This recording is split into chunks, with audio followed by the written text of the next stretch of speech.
Okay, students.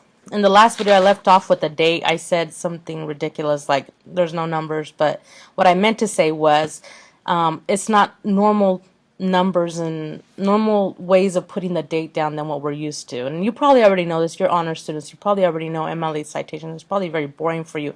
But I need to make sure that the reason why I'm going over this is because later on, I don't want there to be any secrets. Well, I didn't know how to do MLA style heading. I'm expecting of it. I did a whole video on it. I know you're supposed to know this, but I'm telling you anyway, just in case you don't.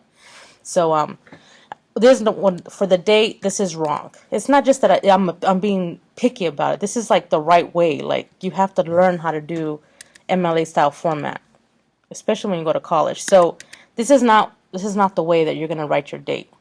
That is not proper MLA style format. What I did up here, now this is a way. You put the number, the day, right? The day number, and then you put the full month, you write it out, and then you put the year. Okay? So I just want to make that clear. The next step is to actually get into titling our reader response. I mean, we have the document title up here, just so that I can find it if it gets lost when you send it to me. But also your title, your reader response title, your actually reader response has to have a title to it. Now, like I said, I'm pretending that I'm Jane Smith and I'm in Mrs. Gonzalez class, my own class, and I know who my audience is because I'm not writing this for me, I'm writing it for her, and I know that Miss Gonzalez has high expectations for me, and so I'm not saying that I want to blow her mind or wow her because I know she's probably seen a lot of essays, but I want to get a good grade. So I don't want to do a boring vanilla thing. I'm not just going to write this. And that's my title. Center, right here. I'm not going to do that. Why? Because I know she's not going to appreciate that. So I want her to, when she reads my essay, that it says, wow, now I know kind of what to expect. But being that I haven't even started writing my essay, I'm not really sure what my title is as Jane Smith. I'm not sure. So, but I do know that it's going to be something about archetypes because that's what we've been studying about, is archetypes.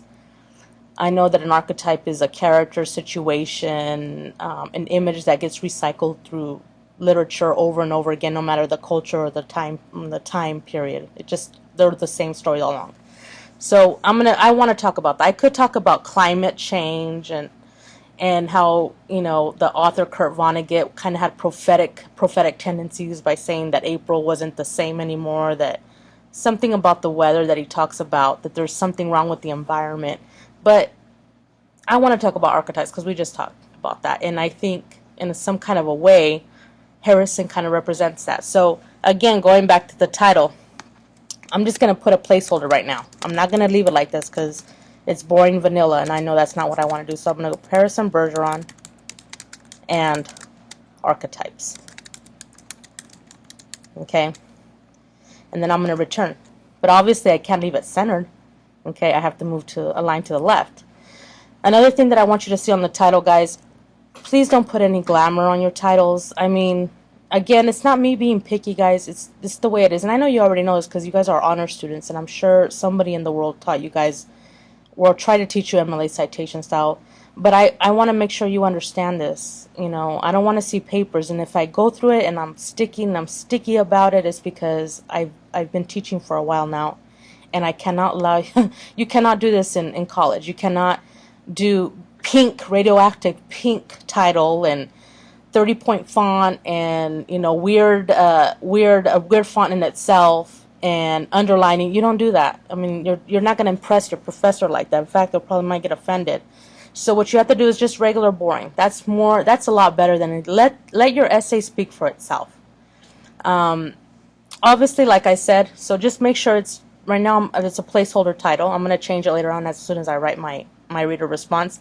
But now we're getting into the proper format of the reader response. I know there's been a lot of pre-teaching of style and MLA style format, but now we're going to get into the good stuff. So this video is going to be over, and I know this is the second video already or the third, but go ahead and continue on, okay? Take notes.